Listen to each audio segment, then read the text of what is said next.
Hello everybody to the TheStruggleUK channel, and just a short vid.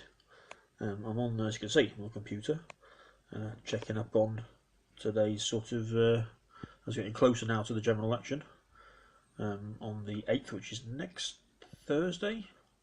It's Friday today, Friday the 2nd. So I'm just checking up on the sort of news, what's going on and everything on the excellent Canary website, which is one of the best sources of news. And if you're following what's going on with the main parties coming up to the election, it's one of the best. So yeah, been having a look, and as you can see, there's quite a lot on there. There's a lot about the Tories and Theresa May's mishandling of their own manifesto, basically. She's I'm not just saying it's because I'm a Labour councillor, but she's a terrible candidate. Absolutely, she's awful, absolutely awful. I mean, I think this week's just shown in the debates, the ones she's bothered to go to, just what a fifth-rate candidate she is. Absolutely terrible. But I don't. This isn't a shock. I mean, she was never a great Home Secretary. She was just a very quiet one that sat on the fence, which is how she got the PM position too. She was successful in not pissing enough people off, basically. So anyway, got quite a few stories there, but I've been reading them all. I mean, here's one here about. Let's see, where are we? Where was I going to tell you? Oh, yeah.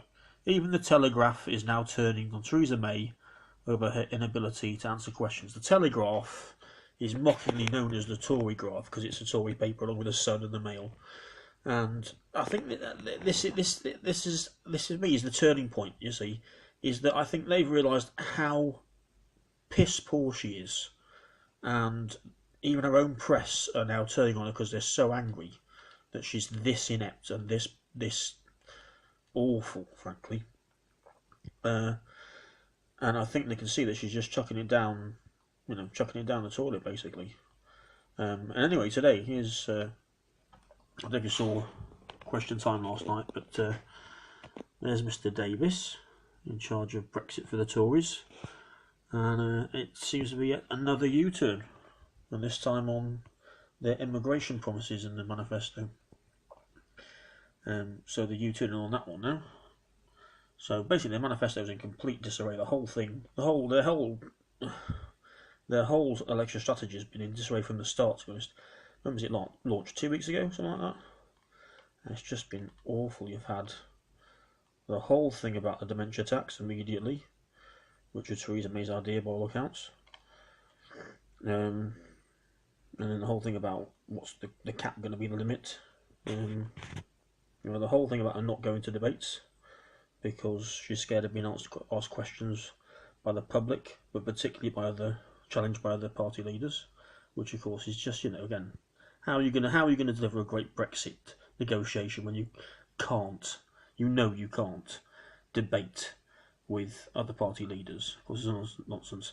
And there we go, you turning on the rather silly cap on immigration that they keep promising. Third election in a row they promised it, but they know they can't deliver, so they're backtracking already.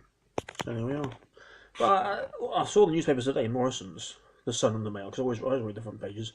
And again, very telling, isn't it? I mean, who have we not seen? We've not seen I haven't seen him for weeks and weeks, but we've not seen him from the beginning, Philip Hammond, who's their Chancellor, who's their economics guy. Well, why are they keeping him hidden? They're keeping him hidden because he's just as inept as she is. We had that after the last budget, didn't we? An immediate U-turn on the self-employment proposals. So, utter shambles. So, yeah. As the days go by, I'm growing more and more confident in some sort of hung parliament or possible Labour win, but I don't know. But it ain't looking great for the Tories, is it? To be honest, with leadership like that. So, crossed fingers. Ciao for now.